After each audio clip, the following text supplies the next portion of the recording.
So in this video, we want to work out the gradient of the line that passes through each of these pairs of coordinates. Now in the previous video, we found this formula for the gradient. So the way that this works is that one of these you'll call x1, y1 and the other x2, y2. And then you can substitute the values into this.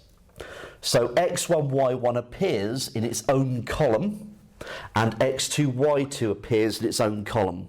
So you must make sure you don't have x1, y1 and x2, y2, for example, where they crisscross. They've got to be in those columns, okay? And it doesn't matter which column you have. If you mix and match the columns, that's perfectly fine. So I'm going to show you that that's perfectly fine in each of these cases. So let's say we started off with this one where we were thinking that this is x1, y1 and this is x2, y2. So x1, y1 and here's x2, y2. So let's think, go about it that way.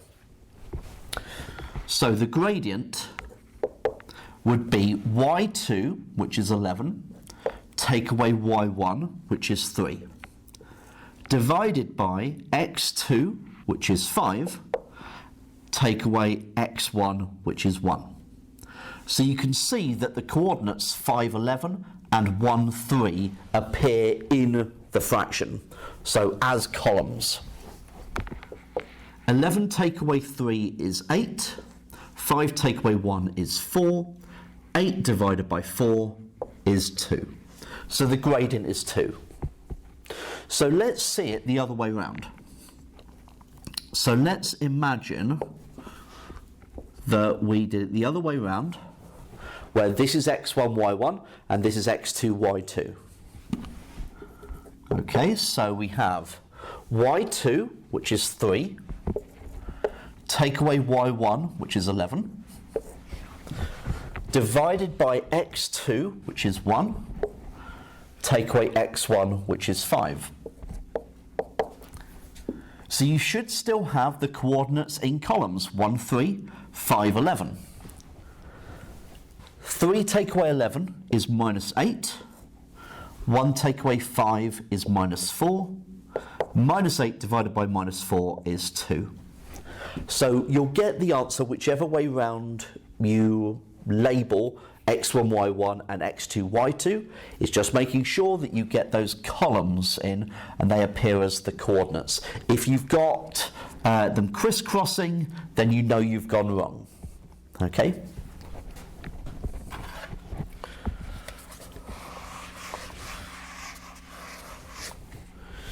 Okay, let's try number 2. So let's just erase those at the moment, so as to avoid any mistakes. Let's say we call this one x1, y1, and this one x2, y2. So the gradient is y2, so minus 22, take away y1. So now we're taking away a negative value, so take away minus 2, so that will become plus 2, over x2, which is 0, take away x1, which is 4. Okay? So we have minus 22 plus 2, so that's minus 20, divided by 0, take away 4, which is minus 4. So minus 20 divided by minus 4 is 5. So that's my gradient. So let's say we tried it the other way around.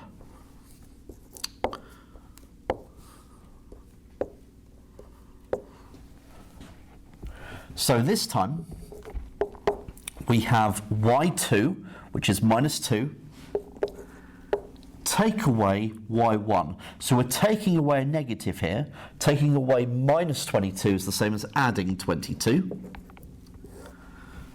Divided by x2, which is 4, take away x1, which is 0. So here you should see the coordinates 4 minus 2 and 0 minus 22. Okay, so you can make sure that you can see them in columns here. Minus 2 plus 22 is 20. 4 take away 0 is 4. So 20 divided by 4 is 5. Now you may also want to think about, because of the number of minus signs that are going on here, there's quite a lot to deal with, is to draw yourself a diagram so you can see visually what's going on.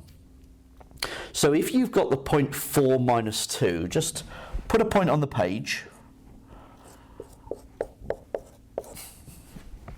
and then 0 minus 22. So 0 would be to the left of 4, minus 22 is going to be below. And what this enables you to do is just for you to be able to visualize that this will be a positive gradient. So if you lose a minus sign somewhere, you'll be able to go, oh, actually, if I'd end up with minus 5, I know something's gone wrong, because my diagram is showing me a positive gradient. So that can always be very useful.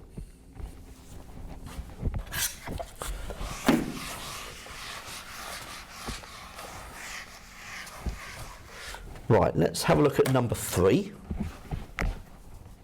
Let's erase those. So let's say we refer to that as x1, y1, and this is x2, y2. So the gradient is y2, so minus 24, take away y1, so 1, divided by x2, which is 5, take away x1, which is minus 3. So take away minus 3 will become plus 3.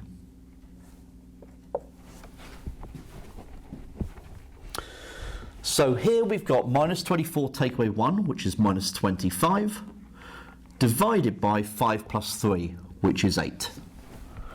So the gradient is minus 25 over 8, or minus 25 eighths.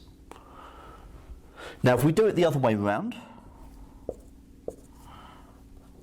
okay, so if you did it the other way around, let's see what would happen. We would have y2, which is 1, take away y1. So take away minus 24 is the same as adding 24. Then we've got x2, which is minus 3, take away x1, so take away 5. So 1 plus 24 is 25, and then we've got minus 3 take away 5, which is minus 8. So in both of these cases you're getting minus 25 over 8. And again, you could plot a couple of points just so you can visualize your gradient. So if you've got minus 3, 1, there's minus 3, 1. 5 minus 24 will be somewhere to the right and further down. And so you can visualize that you would have a negative gradient.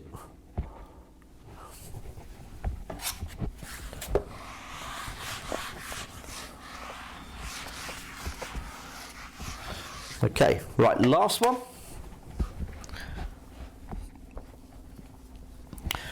So x1, y1 and x2, y2.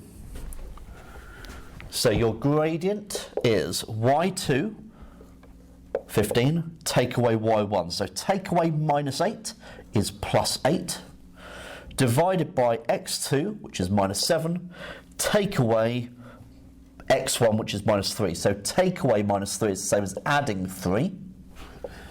So 15 plus 8 is 23. Minus 7 plus 3 is minus 4. So 23 over minus 4 is minus 23 over 4. So alternatively, if we'd labelled them the other way round, we would have had y2, so minus 8, take away y1, so 15, divided by x2, which is minus 3, take away x1, which is minus 7. So take away minus 7 is adding 7. Minus 8 take away 15 is minus 23. Minus 3 plus 7 is 4. So minus 23 quarters. And if you wanted to double check, pop on a point, minus 3 minus 8. And then minus 7/15 is somewhere to the left and then upwards. So this is just so you can visualize that you would have a negative gradient. And of course you could always use that diagram to help you out. Okay, looking at the gradient here. So if you were going from minus 7 to minus 3, then that is 4 along. And from minus 8 to 15, that's 23. And so it's the difference in the y coordinates divided by the difference in the x coordinates. So 23 divided by 4, and it's going in a negative direction. So minus 23 over 4. So you could visualize it and use a diagram to help you do this formula.